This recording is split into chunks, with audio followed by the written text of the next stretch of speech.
안녕하십니까. 3월 31일 고난주간 화요일 사순절 36번째 날 묵상을 함께 시작하겠습니다. 오늘 본문을 통해서 주님께서 우리에게 베풀어 주시는 경고를 듣고 우리의 마음을 붙들고 주님께 더 가까이 나아가시는 귀한 성도님들 다 되셨으면 좋겠습니다. 오늘 본문은 마태복음 27장 1절에서부터 10절까지 말씀이고요. 통독하실 말씀은 사무엘상 24장과 25장입니다. 어제와 마찬가지로 오늘 본문에 대한 자세한 설명은 2022년 8월 24일 수요일 묵상을 참조해 주시고요. 오늘은 본문의 교훈에 집중해 보도록 하겠습니다. 먼저 말씀을 읽고 묵상을 이어나가도록 하겠습니다. 새벽에 모든 대제사장과 백성의 장로들이 예수를 죽이려고 함께 의논하고 결박하여 끌고 가서 총독 빌라도에게 넘겨줍니다. 그때 예수를 판 유다가 그의 정죄됨을 보고 스스로 뉘우쳐 그 은 30을 대제사장들과 장로들에게 도로 갖다 주며 내가 무죄한 피를 팔고 죄를 범하였도다. 그것이 우리에게 무슨 상관이냐? 내가 당하라. 유다가 은을 성소에 던져놓고 물러가서 스스로 목매어 죽은지라. 대제사장들이 그 은을 거두며 이것은 핏값이라. 성전고에 넣어둠이 옳지 않다.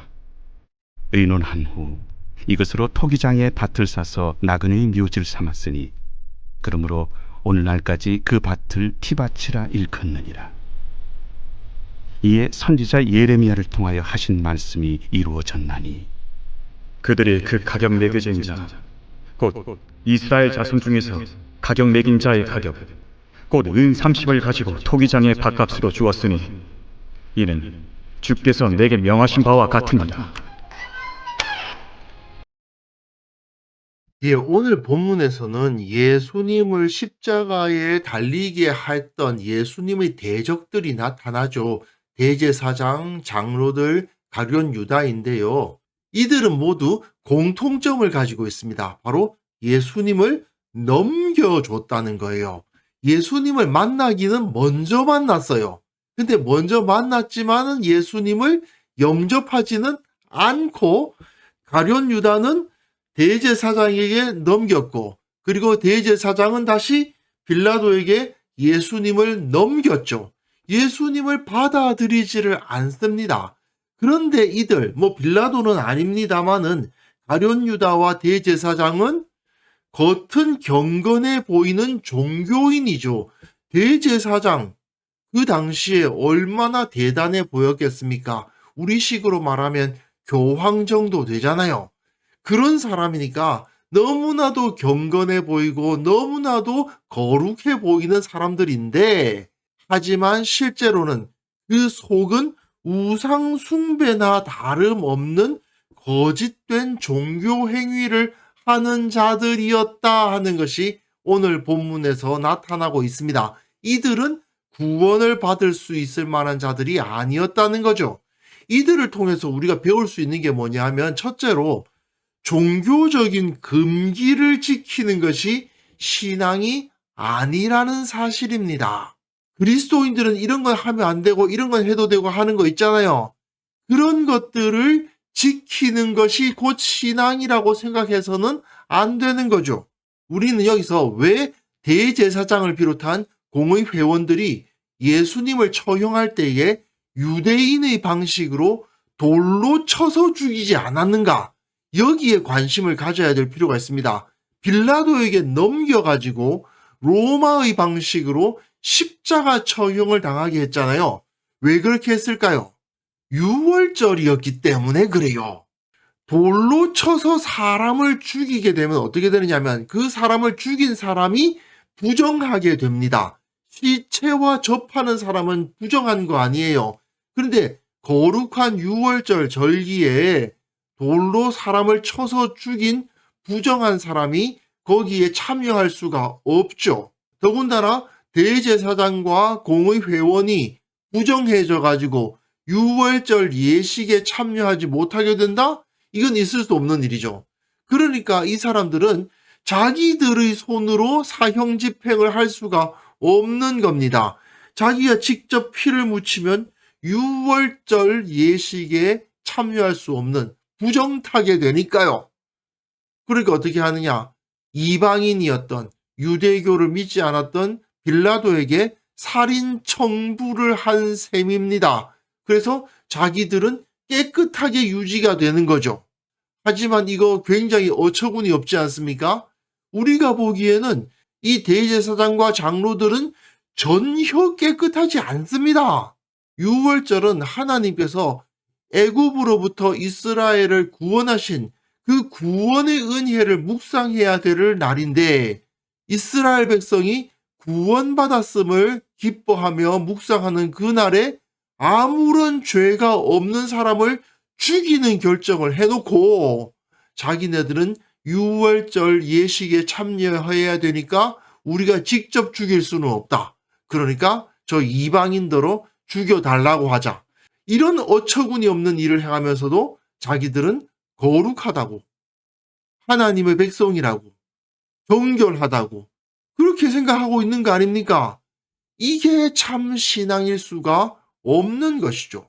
둘째로 종교적인 지위 또는 기득권을 유지하는 것이 신앙이라고 볼 수가 없습니다. 나는 목사니까, 나는 장로니까, 나는 권사니까 나는 구원받을 만한 신앙을 가진 사람이다 라고 말할 수는 없다는 이야기입니다. 이 사람들이 유월절에 예수님을 죽이지 못한 이유 두 번째가 뭐냐 하면, 유월절 때는 예루살렘에 많은 사람들이 모이게 되거든요. 그러면 밀란이 일어날 수가 있죠. 왜냐? 예수님을 지지하는 사람들이 그 예루살렘에 꽤 모여 있을 수가 있지 않습니까? 자기들이 예수님에 대해서 사형을 언도하고 예수님을 직접 끌고 와서 돌로 쳐서 죽이려고 하면 그것에 반대하는 유대인들이 들고 일어나서 큰 소동, 어떻게 보면 난이 일어날 수도 있는 겁니다. 그래서 밀란이 일어날까 하노니 명절에는 하지 말자. 26장 5절에 나와 있어요.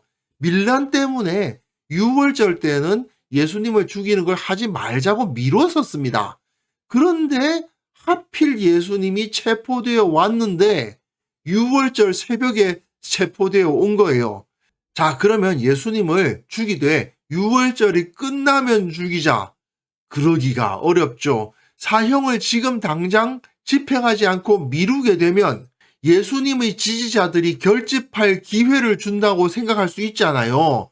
그러면 사람들이 결집하면 예수님을 죽일 기회를 놓칠 수도 있고 그 역시 위험할 수가 있습니다. 그러니까 사실은 사람들이 많이 모이지 않는 평범한 때에 예수님을 잡아서 자기들이 죽이는 것이 가장 편리한 일이었겠지만, 어쩌다 보니 이 사람이 체포되어 왔는데 유월절 날 체포되어 왔으니 우리가 직접 죽일 수도 없고 이 죽이는 것을 미룰 수도 없다. 그렇다면 로마의 군사력을 빌려서 우리들 책임이 아니다. 책임을 회피하고 자기들의 기득권을 수호하려고 했던 거죠. 밀란이 일어나거나 하면 자기들의 대제사장, 서기관, 공의회원 이러한 지위가 흔들릴 수 있다는 생각에 예수님을 이방인 빌라도에게 맡겨서 죽여달라고 한 겁니다. 무죄한 사람을 죽이는 악행을 저지르고 있으면서도 유월절 종교적인 금기도 지키고 또 자기들의 종교를 기반으로 한 자기들의 지위도 지키고 하면서 로마 총독에게 의인을 넘겨서 죽여달라, 로마식으로 십자가에 못 박아 죽여달라고 하는 이런 악한 자들이 하나님으로부터 구원의 은혜를 얻을 수 있을까요? 말도 안 되는 이야기인 거죠. 이들은 결국 심판을 당해 마땅한 자들이었다 하는 것이 드러나고 있습니다. 또한 세 번째로는 자기 안에 있는 자기 기준을 따르고 있으면서도 내가 의로운 자다 생각하는 사람들이 있는데 이 역시 신앙이 아니라는 것을 가룟 유다를 보고 배울 수가 있습니다. 가룟 유다는 자기가 무죄한 자를 죽이려고 뇌물을 받는 악행을 저질렀음을 깨달았어요. 분명히 성경에서는 무죄한 자를 죽이려고 뇌물을 받는 자는 저주를 받는다고 신명기에 되어 있거든요. 그렇기 때문에 이 사람은 어떻게 합니까? 일단 그 은화를 성소에 던져 바치고 스스로 목을 매서 죽습니다. 인간적인 기준으로 봤을 때의 말이죠. 이건 어떻게 보면 의롭게 보일 수도 있습니다. 비록 죄를 저지르긴 했지만 자기 죄를 뉘우치고 스스로 목숨을 끊었으니 상당히 의롭다라고 생각할 수도 있지만 이게 참 신앙일 수가 없는 거죠. 게다가 스스로 목숨을 끊기 전에 은을 성소에 던져 넣는 행동 역시 가룟 유다가 지금껏 신앙을 무엇이라고 생각해 왔는지를 잘 보여주는 것이라고 할 수 있습니다. 예수님을 팔아서 얻은 돈을 성전에 바치면 자기 죄가 조금이라도 사해질 수 있을까요? 결국 그가 성소에 던져 넣은 은은 성소를 위해서 쓰여지지도 않았고 아겔다마를 사는 데 쓰이고 말았습니다. 결국 가룟 유다가 스스로 목숨을 끊은 행위는 절대로 하나님 앞에서 의로운 것이라고 할 수 없고요. 또 그가 바친 은화 역시 합당한 것이 아니었습니다. 그 모든 것이 하나님을 위해서 쓰여질 수도 없었던 거예요. 모두 다 하나님의 말씀을 따르는 게 아니잖아요. 자기 생각에 그렇게 행동했고 인간적인 상식으로 행동한 거 아닙니까? 오늘 본문은 대제사장, 장로들 그리고 가룟 유다의 모습을 통해서 왜곡되고 파괴적인 종교적 행위에 대해서 너무나도 잘 보여주고 있죠. 사람의 생명보다 종교적인 금기, 종교적인 규정이 더 중요해지고 자기의 기득권이나 또는 다른 사람들로부터 받는 인정, 존경을 의로운 삶보다 더 중요하게 여기는 것. 하나님의 말씀을 따르는 것이 아니라 자기 자신이 가지고 있는 나름대로의 기준을 따라서 의로움을 주장하는 왜곡된 종교 생활. 이런 것들이 모두 다 예수님을 십자가에 달게 하는 악행이었다라는 사실을 우리는 잊지 말아야 됩니다. 만약에 현대의 그리스도인들이 종교적인 껍데기, 금기를 지키는 거, 이런 거나 열심히 추구하고 다른 사람들로부터 인정받는 거 중요시하고 자기의 의로움을 내세우면서 자기 기준을 내세우는 이런 것들을 계속하게 된다면 결국 그 사람들이 뭐 하는 사람들이냐? 예수님을 십자가에 못 박히도록 넘겨주는 자가 되고 말 것이다라는 경고가 주어지고 있는 것입니다. 실제로 현대 교회에서 이런 거짓된 종교 행위를 하는 자들에 의해서 예수 그리스도의 몸된 교회가 심각한 해악을 경험하기도 하는 거거든요. 우리는 지금 고난주간을 지나고 있습니다. 예수님의 십자가를 묵상하는 이 고난주간에 우리는 과연 하나님을 사랑하고 이웃을 사랑하며 생명을 보호하고 기쁨과 평안을 전하는 이런 참된 신앙생활을 하고 있는 건지 반드시 점검해 봐야만 됩니다. 종교적 태도 때문에 사람을 죽일 수도 있고요. 종교적 태도 때문에 교회를 무너뜨릴 수도 있다는 사실을 우리는 절대로 잊어서는 안 됩니다. 우리의 진짜 신앙을 점검하는 시간이 되었으면 좋겠습니다. 그래서 이 시간 함께 기도하실 때에는요, 주님 우리의 마음속에 우리 주 예수 그리스도를 온전히 묵상하게 하시고 주님께서 보여주신 참된 신앙의 길을 걸어가게 하옵소서.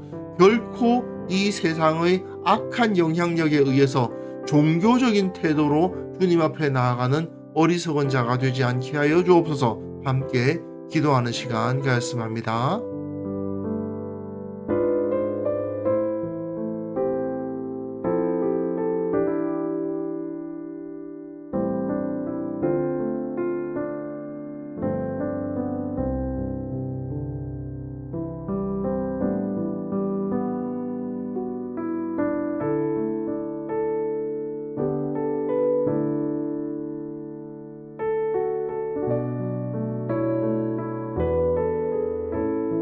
하나님 아버지, 참 믿음이 무엇인지 알게 하여 주옵소서.